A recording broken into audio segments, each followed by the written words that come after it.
풍성하게 임하길 간절히 축원합니다. 이제 하나님께서 애굽 땅에 내릴 재앙이 이제 한 가지만 남았습니다. 애굽에 내려진 재앙을 통해서 하나님께서 하시고자 하는 말씀을 분명히 알게 했습니다. 그건 뭐냐면 하나님께서는 하나님의 자녀들을 구원의 길로 인도하시고 또 이스라엘 백성들을 애굽 땅에서 나와서 하나님께 예배드리기를 원하시는 그런 분이셨죠. 그런데 바로가 계속해서 하나님의 자녀들이 하나님 앞에 나가는 것을 계속 방해를 하죠. 그래서 내린 것이 뭐냐면 재앙입니다. 여러 가지 재앙이 내렸음에도 불구하고 바로는 계속 그 마음을 바꾸어서 이스라엘이 하나님 앞에 나가는 것을 가로막았어요. 성경에 보면 그 이유를 그의 마음이 완악하였기 때문이다. 그렇게 얘기를 했습니다. 이 완악하다라고 하는 말의 뜻이 뭔지를 계속 말씀드렸는데 가물가물하시죠? 이 완악하다라고 하는 말의 뜻은 뭐냐면 성질이 억세게 고집스럽고 사납다는 얘기입니다. 그러니까 성질이 억세고 고집스럽고 사나운 게 완악한 겁니다. 이런 바로 때문에 바로만 고생하는 것이 아니라 애굽에 있는 온 백성들이 다 고생을 합니다. 반면에 하나님께서 그 애굽에게는 재앙을 내렸지만 이스라엘 백성들이 살고 있는 고센이라고 하는 땅에는 하나님께서 내린 그 재앙이 임하지 않았습니다. 이것이 하나님의 전능하심을 보여주고 있습니다. 그 한 나라에 그 지역만 빼고 다른 곳에만 재앙이 임했다라고 하는 것은 전능자의 능력이 아니고서는 설명할 길이 없습니다. 그렇지 않겠습니까? 태안 전체에 재앙이 임했는데 하강포만 쏙 빼고 재앙이 임했다.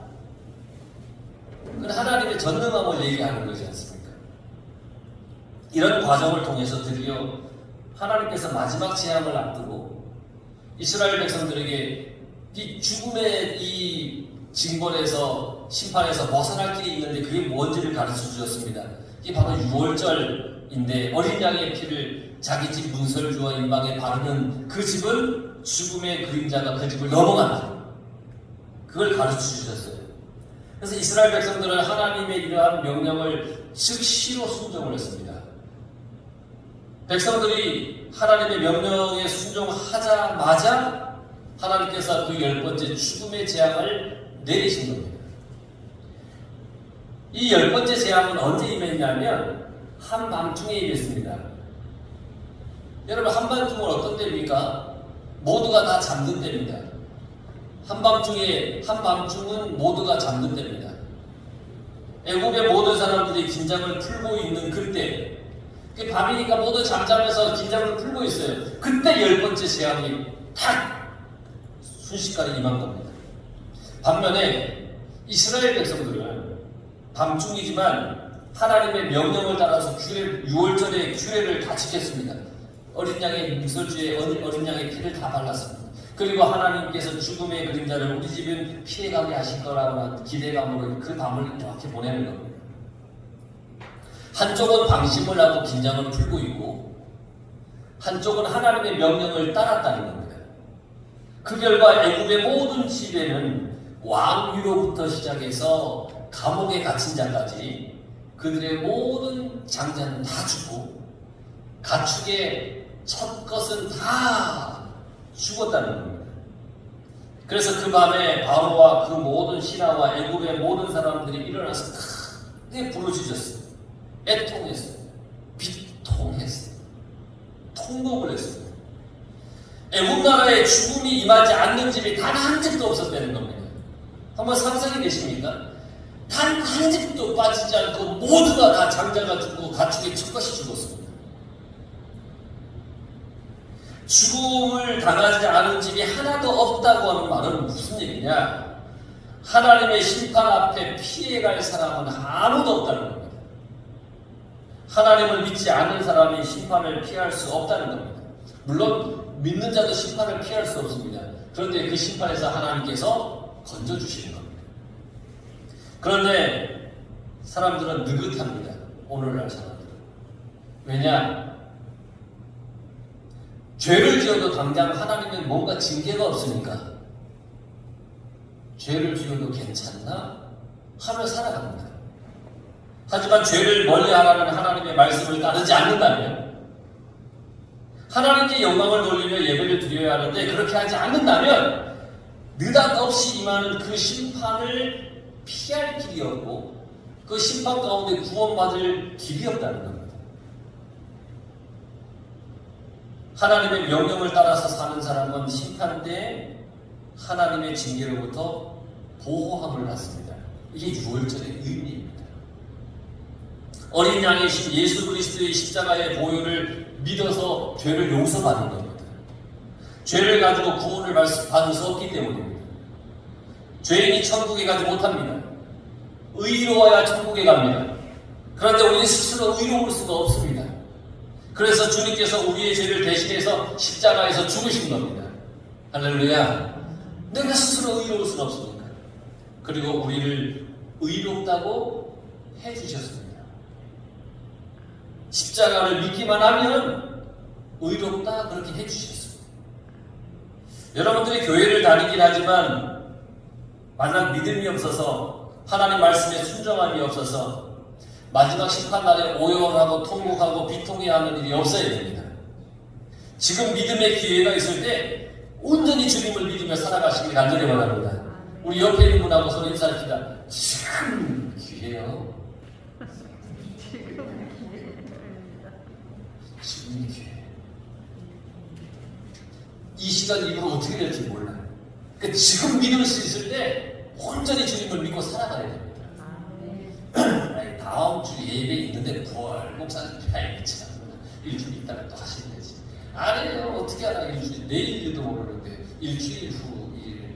우리는 의뢰까지 일주일 다음 주가 올 거라고 생각하지만 아무도 알 수가 없는 거예요.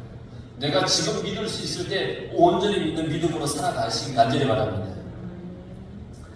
온 나라 백성들의 집이 하나도 빠짐없이 그 집의 장자가 다 죽었다면 그 나라가 어떻게 될까요? 전혀 상상할 수도 없어요. 사람의 장자만 죽은 것이 아니라 가축의 첫 것도 다 죽었다고 그랬죠.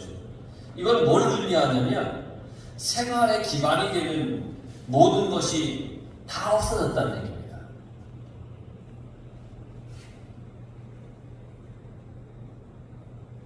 그러니 이게 재앙 중에 재앙이 아니고 뭐겠냔 말이죠. 그러니까 그 완악했던 그 바로도 그 밤에 급히 모세와 아론을 불렀습니다. 밤에 불렀다는 것은 다급하다는 얘기입니다. 상상할 수 없는 재앙이 왔습니다. 지금까지는 어떻게 견뎌봤습니다. 그런데 바로 왕 자기의 첫째 아들도 죽고 가축의 첫 것들이 다 죽었으니 온 백성들의 집이 다 그랬으니 다급합니다. 더 이상 하나님을 대적할 수 없고 그 마음이 더 이상 완화할 수가 없습니다. 모세와 아론에게 이스라엘 백성들과 그의 소유를 가지고 너희들 이제 애국 떠나라 지금까지 그렇게 떠나겠다 했는데 이제 떠나라 그랬습니다. 더 이상 하나님과 싸울 엄두가 나지 않습니다. 그리고는 나를 위해 축복하라 그렇게 얘기를 했습니다. 축복하라는 얘기가 뭐냐면 이 재앙이 제발 그치게 해달라고 애원하는 겁니다. 제발 하나님께 이 재앙이 좀 그치게 해달라고 비는 겁니다. 그전까지 당당했던 그 바로가 이제 제발 이 재앙이 그치게 해달라 그렇게 애원하고 있습니다. 애국 사람들도 10번째 재앙을 당하면서 자기들이 다 죽은 자가 되었으니까 이스라엘 백성들에게 제쪽에서 빨리 가라.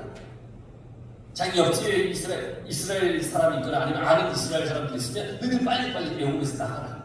재촉을 했습니다.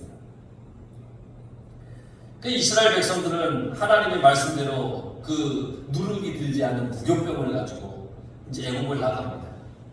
또한 출애굽을 위해 모세를 부르셨던 때에 하신 말씀처럼 애국 사람들에게 은금 폐물을 그리고 의복을 구하여서 나가게 되는 겁니다.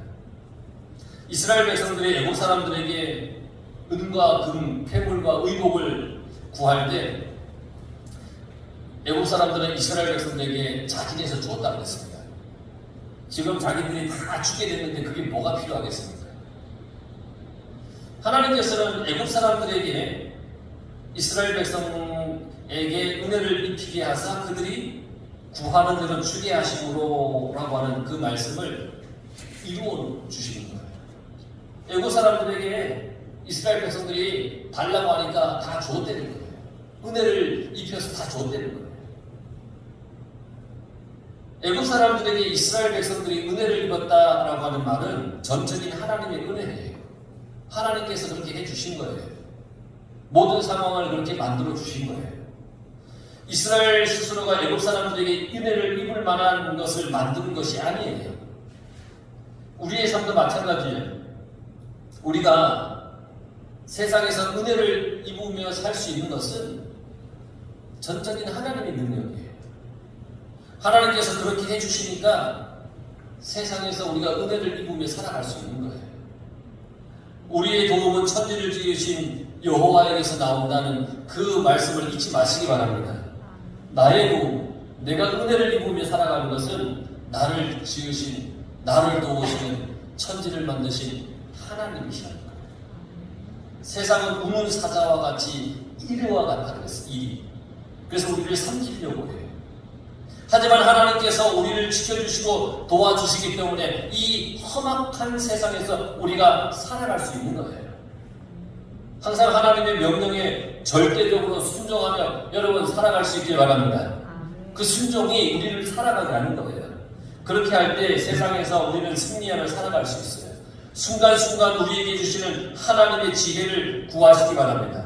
우리의 입으로 해야 할 말을 하나님께 구하시기 바랍니다. 내가 품어야 할 생각, 마음 하나님께 구하시기 바랍니다. 내가 해야 할 행동 하나님께 맡기시기 바랍니다. 하나님을 의지해야 우리가 살아갈 수 있다는 얘기입니다. 이렇게 하나님께 구하고 맡기는 것이 순종하는 삶이라고 했습니다. 그럴 때 우리는 세상 사람들에게 은혜를 입게 됩니다. 하나님이 나와 함께 하시기 때문입니다. 믿으시죠? 하나님이 나와 함께 하십니다. 이제 마지막 재앙이 있은 후에 이스라엘 백성들이 출애굽의 대장정을 시작합니다. 이스라엘 백성들이 애굽에서 나올 때의 인구의 수가 얼마였냐면 걸어다니는 장정이 60만 명이라고 했습니다. 60만 명. 60만 명이면 태안 국민의 약 10배입니다. 태안 국민이 전체가 한 6만 7천쯤 되는 걸로 알고 있는데 약 10배 정도. 여러분 태안 국민의 10배 정도 되는 인구가 한꺼번에 이동한다 생각해 보세요. 보통 일이 아닐 겁니다.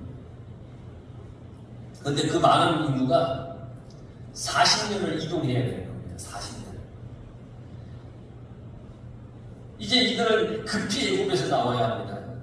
하나님께서 이 모든 과정을 미리 하시고 이스라엘 백성들의 양식을 먹을 것을 만들 틈이 없다는 것을 다 아시고 무교병을 먹게 하는 거예요. 누룩 없는 걸 먹어라. 이스라엘이 애굽에 거주한 지 430년이 지난 때입니다. 지금. 이 오랜 기간 동안 그들은 참된 자유도 안식도 어떤 소속도 아무것도 없었습니다. 그들은 오랜 기간 동안 노예였고 묶인 사람들이었습니다. 하지만 하나님께서 그들을 구원해내셨습니다. 하나님의 약속대로 약속의 땅으로 그들을 이끌어내셨습니다. 하나님의 손이 임하셨기 때문에 가능한 일입니다. 여러분 삶 속에 하나님의 손이 날마다 임하길 간절히 바랍니다. 물론 하나님께서는 날마다 우리에게 손을 내미십니다. 늘 우리를 이렇게 우리를 향해 손을 내밉니다. 그렇다면 그 손을 지체하지 말고 붙잡으시기 바랍니다. 그 손이 나를 구원할 은혜의 손입니다. 여러분들이 하나님께서 내미신 그 손을 잡았기 때문에 지금 이 자리에서 이렇게 거룩한 예배를 드릴 수 있는 겁니다. 여러분들의 마음에 하나님을 향한 믿음이 식지 않도록 늘 성령 충만하시기 바랍니다. 그런데 한 가지 더 기억해야 할 게 있어요. 하나님께서 6월절 규례를 다시 한번 말씀하셨습니다. 6월절 음식은 이방 사람들은 먹지 못할 거라고 했습니다. 돈으로 산 종도 마찬가지입니다. 하지만 그들이 6월절 음식을 먹을 수 있는 조건이 하나 있습니다. 그건 바로 할례를 받은 후에 먹을 수 있다고 했습니다. 이스라엘과 함께 거류하던 타국인들도 6월절을 지키고자 한다면 할례를 받은 후에 할 수 있다라고 그렇게 말씀했습니다. 하나님께서 이방인과 거리면 그리고 종들에게 열어놓으신 방법이 할례라고 하는 방법. 할례는 아브라함에게 하신 하나님의 말씀입니다. 아브라함과 그의 종이 할례를 행함으로써 하나님과 하나님의 약속의 백성이라는 증표를 삼으신 겁니다. 하나님께서 명령하신 겁니다. 할례를 해라. 그게 너와 나의 약속의 증표다. 이 말씀의 뜻은 이러해요. 유월절은 어떤 날이냐면 죽음의 재앙을 피하는 날입니다. 죽음에서 구원을 받는 그런 의미를 가지고 있습니다. 우리 또한 죄에서 구원을 받아야 됩니다. 그래야 하나님의 자녀가 될 수가 있습니다. 그러기 위해서 우리에게 필요한 건 뭐냐? 예수님의 십자가의 그 보혈을 믿는 믿음입니다. 할례가 하나님의 약속의 백성이라는 증표라면 오늘날 할례는 뭐냐면 예수님의 십자가의 보혈, 그 십자가를 믿는 것이 나에게 있어서는 할례입니다. 그러니 여러분 예수님의 십자가의 보혈을 온전히 믿으며 살아가시기 바랍니다. 그 십자가를 믿는 것이 하나님의 약속을 내가 믿으며 살아가는 겁니다. 십자가의 믿음 없이는 죄사함을 받을 수가 없습니다. 이건 누구나 마찬가지입니다. 그래서 믿음을 가져야만 하나님께서 보호해 주시는 그 손에 붙잡히게 되는 겁니다. 이방인이든지 거류민이든지 종이든지 할례를 받아야 한다고 하는 것은 오늘날 누구든지 예수님을 믿는 자는 구원을 받는다는 얘기입니다. 일례로 바울이 빌립보 감옥에서 하나님의 은혜로 인해 그의 손과 발에 묶여있던 이 모든 쇠사슬이 풀려져서 감옥에서 이렇게 나오게 됐죠. 그때 간수가 이 바울과 실라가 도망간 줄 알고 스스로 죽으려고 했습니다. 왜냐하면 이 죄수가 도망가면 자기 책임이 크기 때문에. 그리고 그때 이 바울이 하지마! 그러면서 말렸습니다. 그리고 간수가 이 죄수들이 다 도망갔는데 난 어떻게 해야 내가 구원을 받을 수 있느냐고 그렇게 물어봅니다. 그때 바울이 했던 얘기가 주 예수를 믿으라. 그러면 너와 내 집이 구원을 받으리라. 할렐루야. 주 예수를 믿으라. 그러면 구원을 받는다고 했습니다. 여러분 누구든지 주님을 믿으면 구원을 받습니다. 이것이 바로 할례를 받아야 유월절 음식을 먹을 수 있다는 그 말씀입니다. 49절 말씀에 보면 본토인에게나 너희 중에 거류하는 이방인에게 이 법이 동일하다 그렇게 말씀하고 있습니다. 누구든지 주 예수를 믿으면 구원을 받으리라 이 말과 같습니다. 모든 사람에게 이 법이 동일하다. 할례를 받아야 유월절 음식을 먹을 수 있다. 누구든지 예수님을 믿으면 구원을 얻는다. 온 이스라엘 백성은 하나님께서 모세와 아론에게 명령하신 것을 모두 다 지켰습니다. 그 결과 애굽 땅에서 인도하여 내셨습니다. 여러분 하나님 말씀에 순종하며 살아가시기 바랍니다. 그렇게 하기만 하면 하나님께서 여러분들을 죄에서 인도해 내시고 절망과 슬픔에서 인도해 내시고 좌절 가운데 있는 곳에서 인도해 내실 겁니다. 죄의 구렁텅이에서 건져내시고 그리고 약속의 땅으로 희망의 나라로 여러분들을 인도해 내실 겁니다.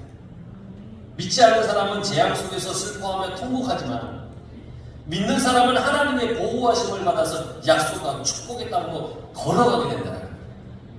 여러분과 저가 이렇게 약속의 땅을 향하여 저 천국을 향하여 본향을 향하여 걸어갈 수 있는 것은 이렇게 하나님을 믿기 때문에 또 하나님께서 나를 보호해 주시기 때문에 우리가 저 천국을 향하여 지금도 걸어가는 겁니다.